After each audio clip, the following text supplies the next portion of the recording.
Hola, soy la doctora Cristina Papayanis, médica neuróloga, y en este webinar vamos a hablar de las perspectivas de la dinámica de redes neuronales en neuropsiquiatría computacional y los avances de la inteligencia artificial y los usos actuales en la neuropsiquiatría, que es un campo de incesante avance.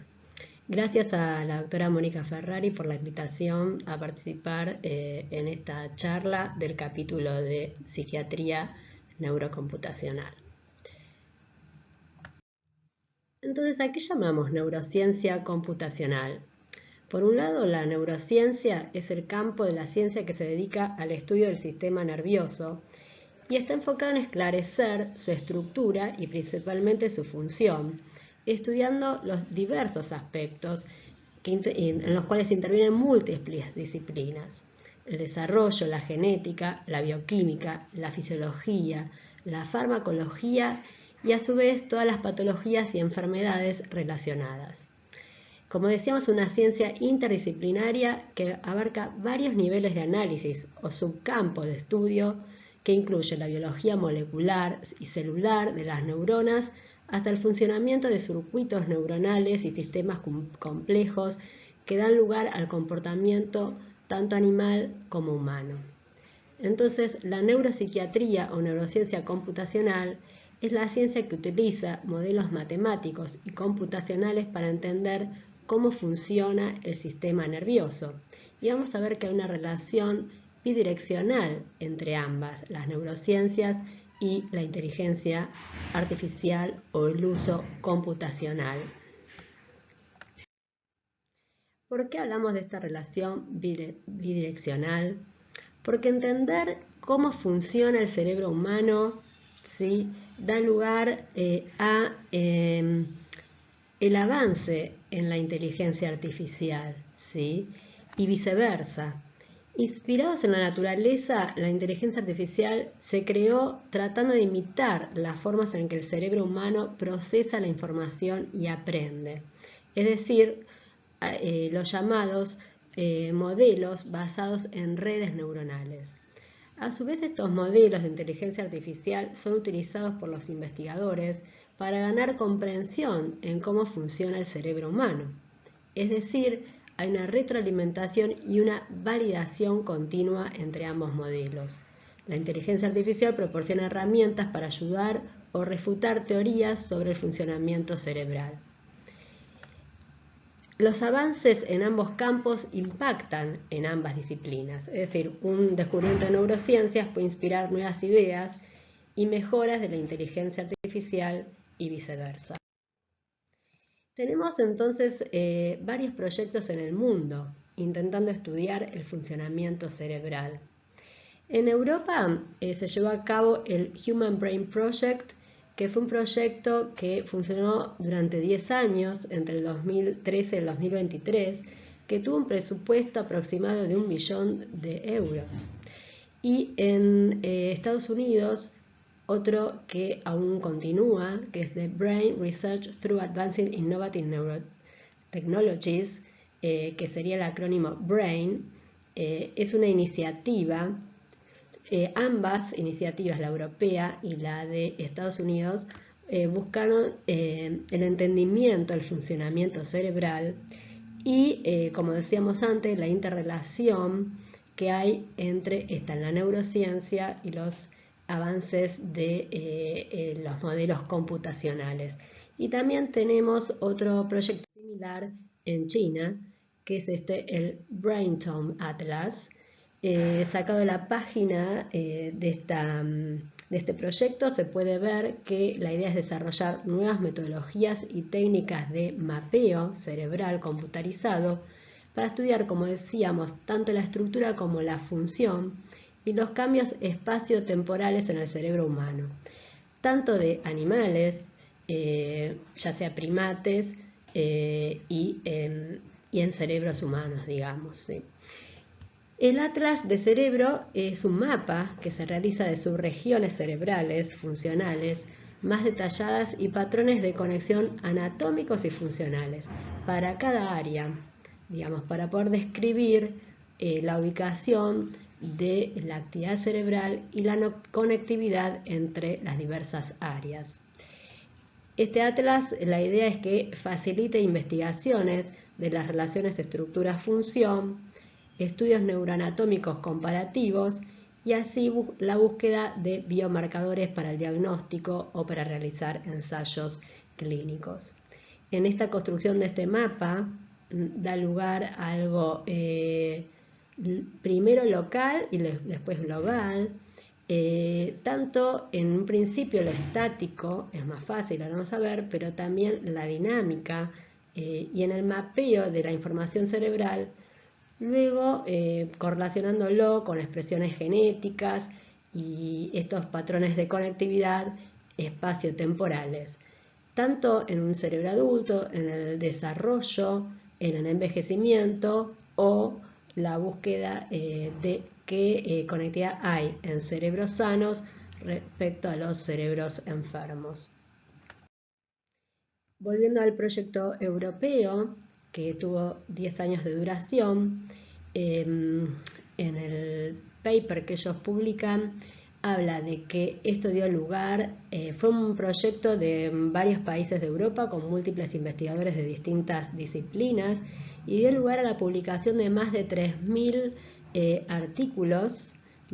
Estas son, digamos, las publicaciones por año y se llegó a efectuar 607 millones del presupuesto, más de 500 investigadores.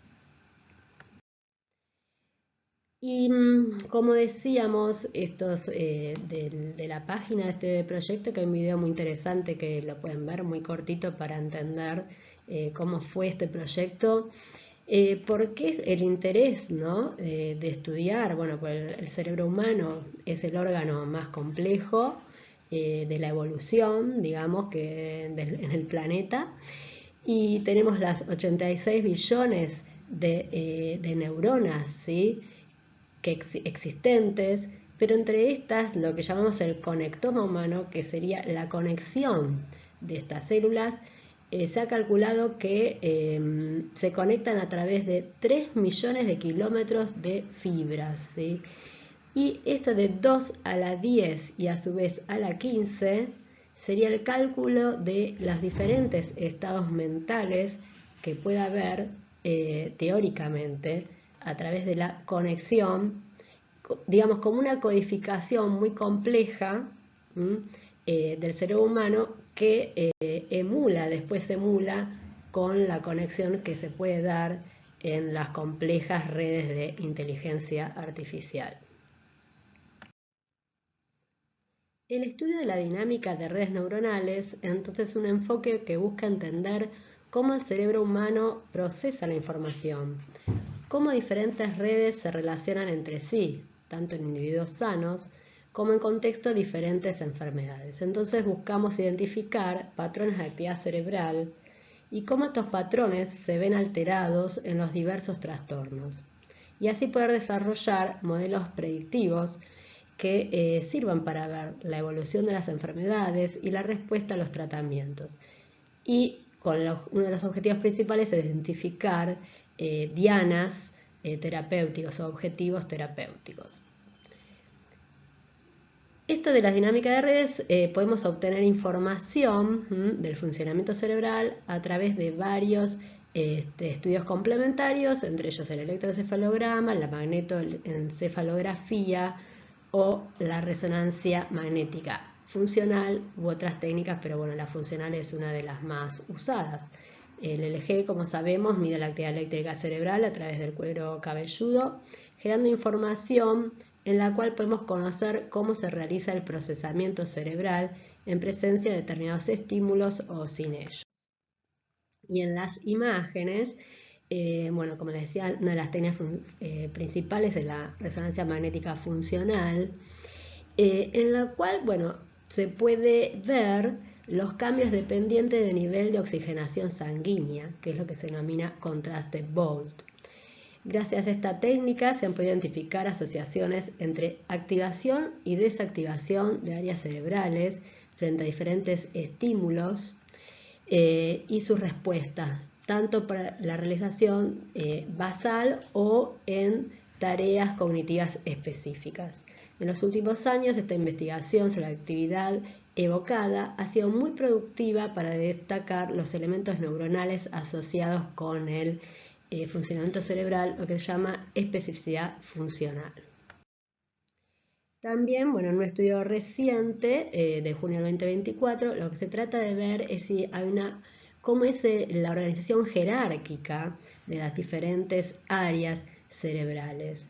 Entonces, las redes involucradas en el procesamiento de información a menudo tienen nodos dispuestos jerárquicamente. La mayoría de las conexiones ocurren en niveles adyacentes.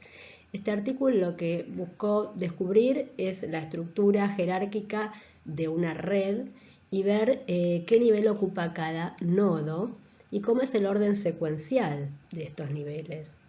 Se optimizó una métrica para cuantificar el grado de jerarquía presente en la red.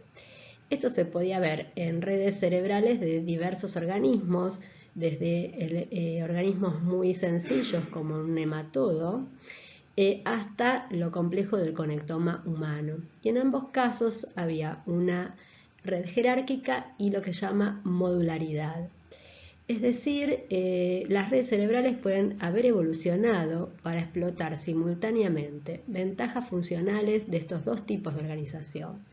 Módulos relativamente independientes que realizan un procesamiento en paralelo y una estructura jerárquica que permite la agrupación secuencial de estos múltiples tipos de procesamiento, y bajo esto arma las diferentes redes neuronales que también se han utilizado en psiquiatría computacional. Pasando a un tema más general, entonces vamos a hablar de los posibles usos de los algoritmos de la inteligencia artificial en neuropsiquiatría.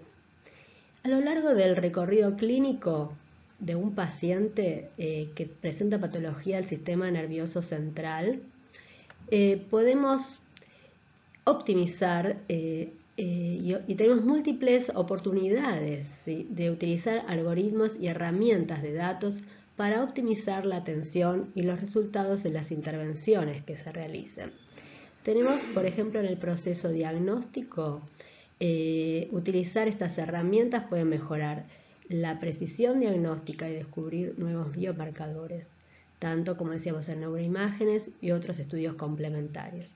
También para la detección y manejo de comorbilidades, que vamos a ver más adelante, y en la elección del tratamiento o en el desarrollo de terapias innovadoras, y también en la parte de pronóstico.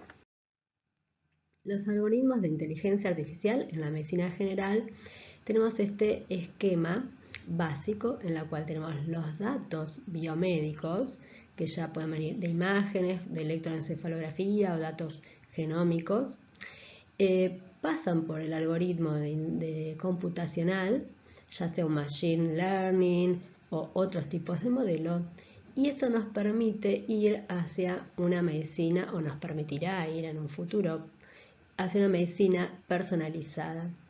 Bueno, la medicina personalizada obviamente ha avanzado muchísimo en el campo de la oncología, y en las áreas de las neurociencias, digamos, es donde todavía no es algo que hoy en día podamos utilizarlo en todas las enfermedades, pero está avanzando a pasos importantes, y la inteligencia artificial y los modelos computacionales son una vía para dirigirnos a esto, digamos, a mejorar en la búsqueda de biomarcadores para una mejora diagnóstica, establecer un mejor pronóstico y poder elegir un tratamiento óptimo.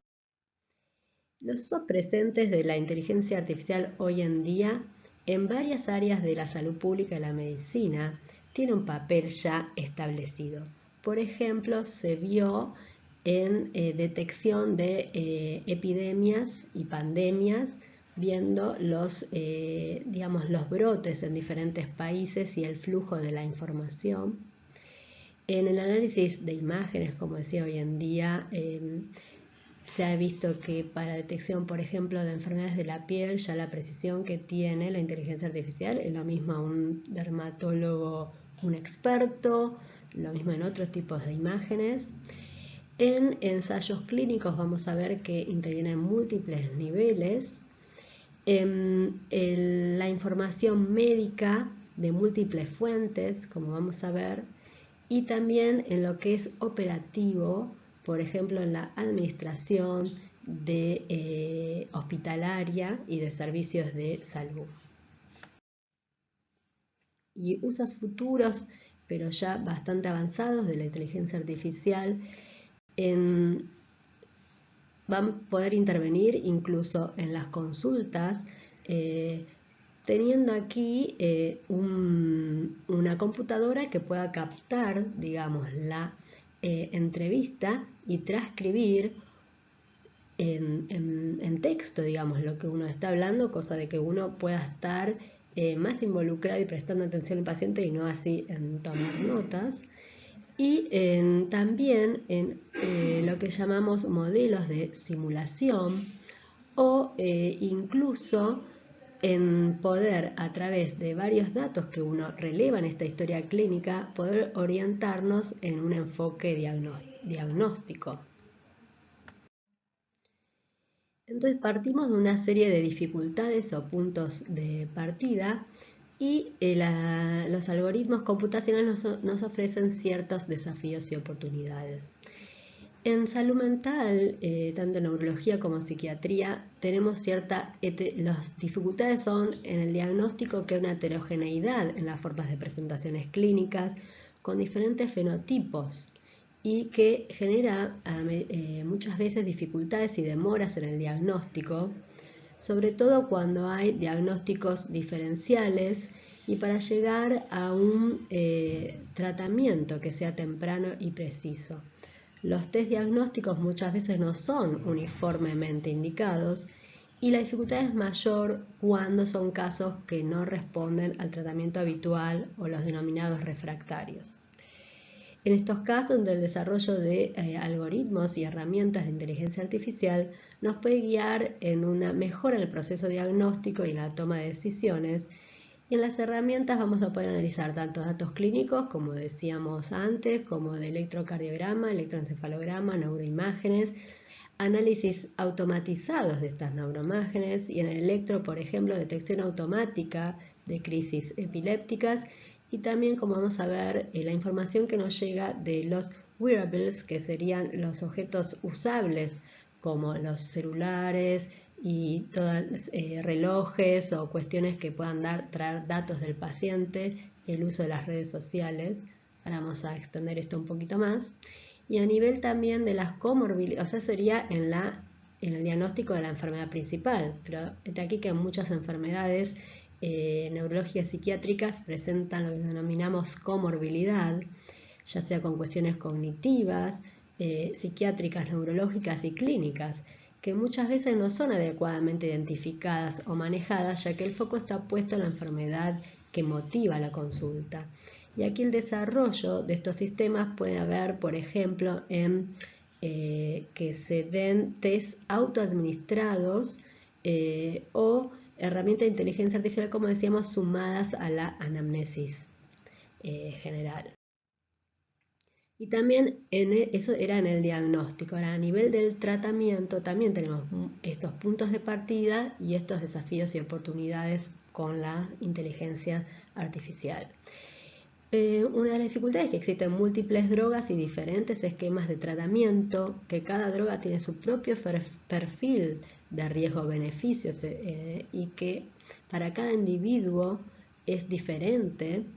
Y también por las comorbilidades que presenta, ¿no? Tenemos el cuadro principal y las comorbilidades, con lo cual a veces elegir la mejor droga, por ejemplo en epilepsia tenemos más de 20 antiepilépticos y debemos elegir cuál es el ideal para ese paciente. Y más aún si hay poblaciones que no responden a la primera línea. Entonces aquí estos algoritmos nos podrían ayudar a individualizar y optimizar la elección del tratamiento e identificar tempranamente a los pacientes que no se benefician. Lo mismo en dar un pronóstico. La predicción de los riesgos de cada medida a tomar es difícil si solo lo hacemos a través del juicio clínico, porque tenemos diferentes sesgos y bueno, habría estas calculadoras de riesgo que nos podrían ayudar a mejorar el pronóstico. Las neuroimágenes, como decíamos, en la práctica clínica psiquiátrica aún no son de rutina como sí lo son en neurología, porque en salud mental aún no disponemos de biomarcadores que puedan permitir un diagnóstico objetivo o una orientación del tratamiento basada en los datos, digamos, biológicos de cada trastorno. Por ejemplo, esto es así en trastornos del ánimo y en esquizofrenia. Si bien estamos en la búsqueda de estos biomarcadores que podrían proporcionar una mejor información de la estructura y función del cerebro y poder llegar a cuáles son los mecanismos subyacentes de la patología. Lo que más se están estudiando, entonces como decíamos, en la resonancia magnética, ya sea estructural o funcional, la tomografía por emisión de positrones, que es el PET, o el SPECT. Y también hay ciertos proyectos colaborativos, acá no se ve, dice la palabra enigma, que son esos proyectos en los cuales se buscan recopilar imágenes de múltiples centros de todo el mundo para poder hacer este análisis de los casos sanos versus los casos con patología, si bien hay ciertas dificultades en la replicabilidad de los hallazgos. Como decíamos en la otra fuente, que cada vez es más evidente, los datos recolectados de diferentes dispositivos o wearables, ya sean, puede ser nuestro celular, puede haber incluso anteojos, si quisiera ver el tracking ocular, puede ser holters o relojes, ¿no es cierto? Y estas son fuentes multimodales, que ahora vamos a ver, pero acá dice, por ejemplo, conteo de pasos, cantidad de mails o mensajes que manda la persona, las horas de sueño, la variabilidad de la frecuencia cardíaca, el ejercicio, la medicación, etc. Y a través, digamos, estos datos son analizados por inteligencia artificial y hay un feedback, ¿no es cierto? Entonces, son patrones de datos obtenidos de dispositivos portátiles, como teléfonos móviles, sensores, y permiten recolectar grandes cantidades de datos de manera pasiva, no invasiva y detallada. Y hoy en día esto está disponible porque los celulares están con nosotros casi todo el día. Sin embargo, la gran cantidad de datos y los desafíos de fusionar diferentes fuentes y modalidades junto con diferentes dependencias temporales ofrece cierta dificultad y requiere algoritmos de aprendizaje muy poderosos y eficientes.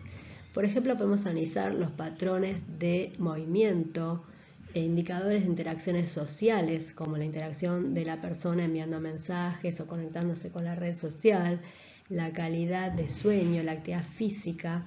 Podemos verlo también del GPS que busca nuestros movimientos, las llamadas, los mensajes de texto. Y esto se vio que ya hay estudios que han sido predictivas de estados, por ejemplo, depresivos. En un paciente bipolar puede predecir, según el patrón de estos indicadores, si está por venir un ciclo depresivo. La misma enfermedad de Parkinson, ¿no? Porque han estudiado la velocidad de tecleo y pudieron clasificar con cierta precisión, como decíamos, la presencia de estadios depresivos en pacientes bipolares y validándolo con la escala de Hamilton. Aquí esto, bueno, más de cerca, como podemos ver, las llamadas, los mensajes, los posts, los mails, la cantidad de pasos, tiempo en el que el paciente hace ejercicio, tiempo que pasa afuera, la variabilidad cardíaca, el arousal sería el despertar nocturno, la duración del sueño, los síntomas y la medicación a lo largo de días y de horas. También, como les decía, en los ensayos clínicos y en el desarrollo de drogas, los algoritmos de inteligencia artificial ya están cambiando y se están utilizando en múltiples pasos de un desarrollo de una droga, pero van a intervenir, digamos, en el descubrimiento de nuevas drogas, en el diseño, el monitoreo de los ensayos clínicos, el manejo de toxicidades, la farmacovigilancia, entre otros aspectos, ¿sí? y es una oportunidad tanto para reposicionar fármacos conocidos, que sería el estudio de un fármaco conocido en otra patología, o desarrollar nuevas terapias de precisión.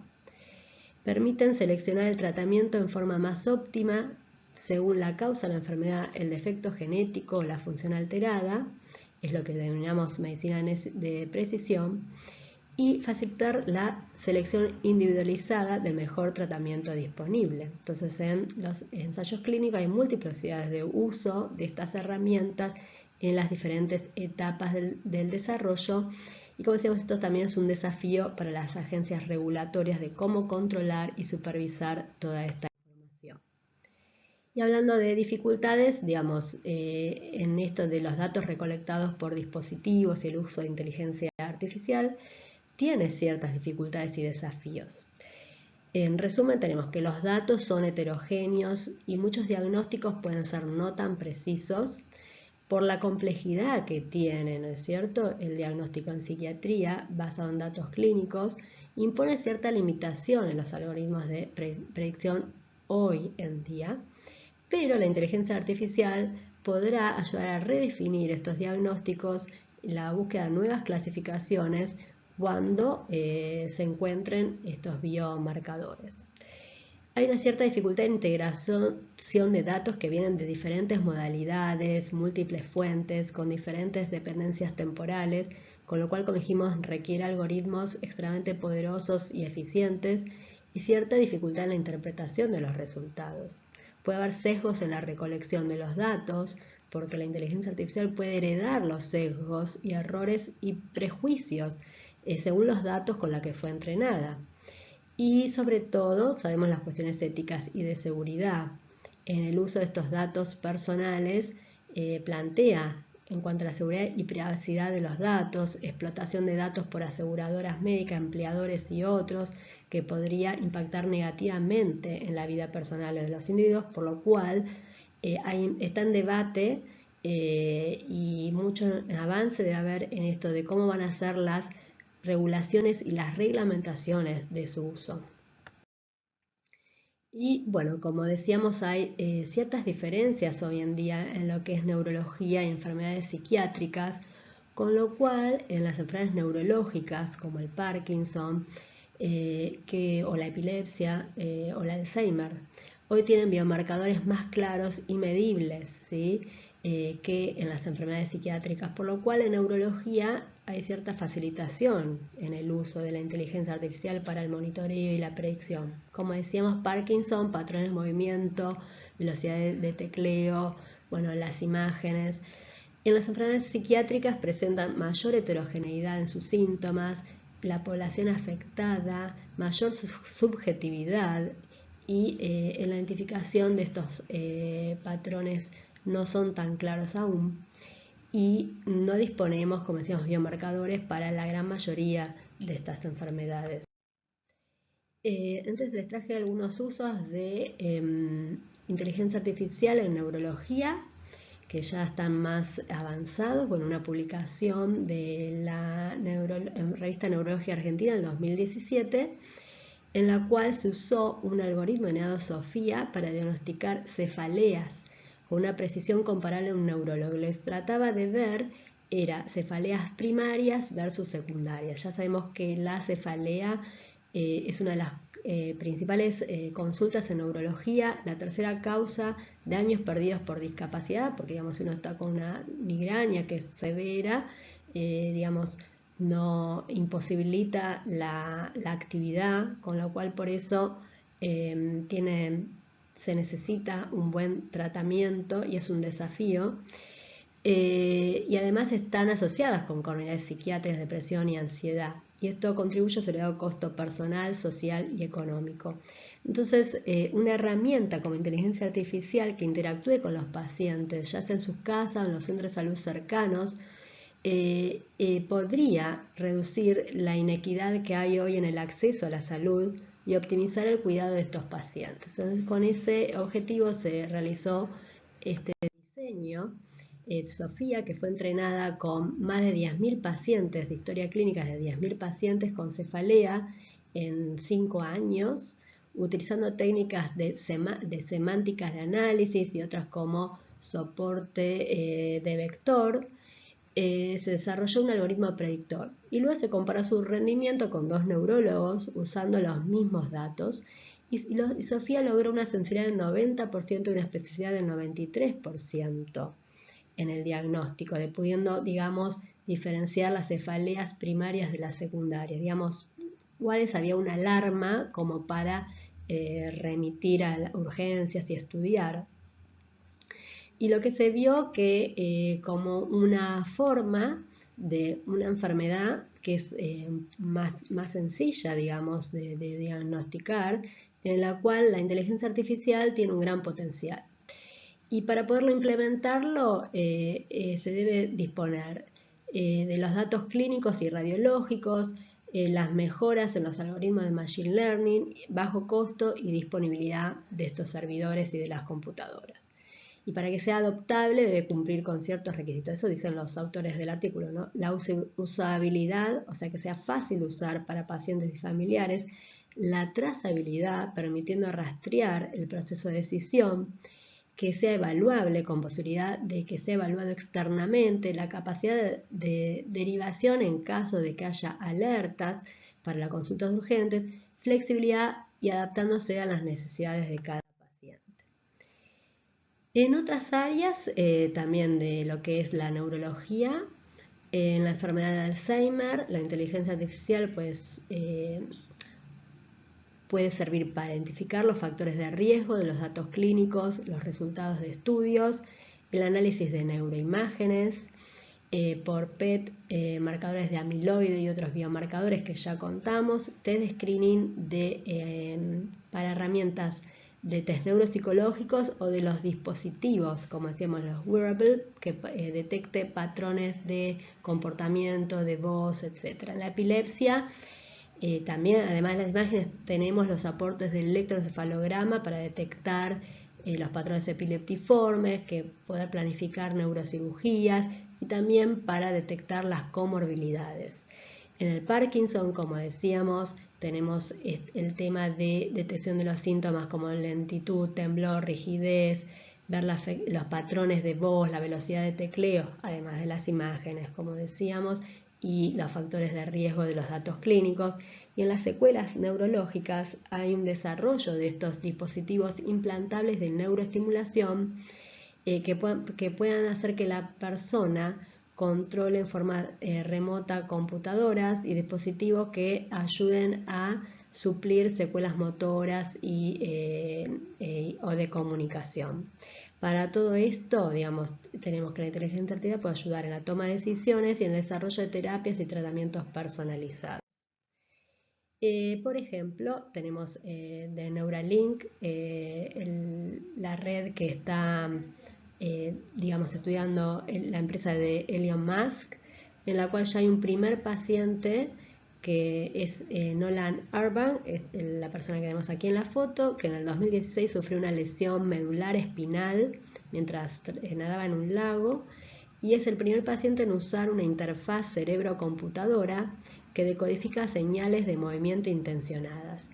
Entonces el implante decodifica las señales cerebrales y las convierte en comando para controlar dispositivos externos, ¿sí? Y a su vez obtiene datos del funcionamiento cerebral para entender esto de la dinámica de las redes cerebrales. Este proyecto busca conectar los cerebros humanos a computadoras, ayuda a tratar enfermedades neurológicas complejas. Es un chip que está conectado a más de 1000 electrodos diminutos. Y bueno, se realizó el implante con un robot quirúrgico que habilitó el uso de hilos ultra finos que permiten registrar y transmitir las señales cerebrales de forma inalámbrica y decodificar la intención de movimiento. La FDA autorizó la colocación de este chip, fue un hito. Hubo varias dificultades previas a la aprobación, pero en febrero del 2024 se hizo este primer implante con lo que hasta hoy informan satisfactorios resultados. Obviamente también tiene sus riesgos del implante como cualquier otra neurocirugía y con lo que decíamos, las preocupaciones sobre privacidad y seguridad de los datos y qué pasará a largo plazo con el dispositivo. También hay diversos neuroestimuladores para otras enfermedades que se están estudiando y que ya están en uso y aprobadas, como el DBS, también para la enfermedad de Parkinson, epilepsia refractaria, TOC, etc. Para todo esto, la inteligencia artificial tiene un papel creciente para personalizar el tratamiento según las necesidades individuales, optimizar los parámetros, ajustar los parámetros de estimulación, frecuencia e intensidad para maximizar el efecto y reducir los efectos adversos. Y a su vez, entonces, de estos datos que obtenemos, como decíamos, para el mejor entendimiento del funcionamiento cerebral y buscar biomarcadores de pronóstico, actividad, etc. Como conclusiones tenemos entonces que la inteligencia artificial puede ayudar a diagnosticar enfermedades neurológicas y psiquiátricas de manera más precisa a través de identificación de biomarcadores críticos, reducir el tiempo y esfuerzo necesario en el proceso diagnóstico. Permitir personalizar el tratamiento basándonos en características individuales, necesidades específicas de cada caso, tanto en lo farmacológico como en otras tecnologías médicas. El desarrollo de nuevos tratamientos basados en la comprensión de los mecanismos subyacentes de los trastornos y enfermedades mentales. Todo esto debería redundar en mejorar la calidad de vida en los pacientes que tienen estas enfermedades, reducir los costos, mejorar la accesibilidad de la atención en áreas remotas o con recursos limitados, identificar tratamientos más efectivos, reducir procedimientos y pruebas innecesarias. Pero, como decíamos al principio, cuando hablamos de neurociencia, se requiere la colaboración inter y transdisciplinaria de diferentes profesionales, ya sea de la salud, ingeniería, diferentes disciplinas, plantea desafíos éticos y se debe garantizar la privacidad de los datos y necesitamos una capacitación continua para prepararnos y poder usar estas tecnologías que ya están aquí entre nosotros. Los asombrosos avances de la neurociencia, impulsados por la tecnología, como la inteligencia artificial, la neuroimagen avanzada, permitirán una mejor comprensión de las interacciones entre el cerebro y comportamiento, con el fin de buscar biomarcadores críticos en salud que permitan enfoques integrales y más efectivos, tanto farmacológicos como de otras tecnologías, y así contribuir a esta bidireccionalidad que tenemos entre el cerebro y la inteligencia artificial. Así hemos llegado al final de este webinar. Muchas gracias por su atención.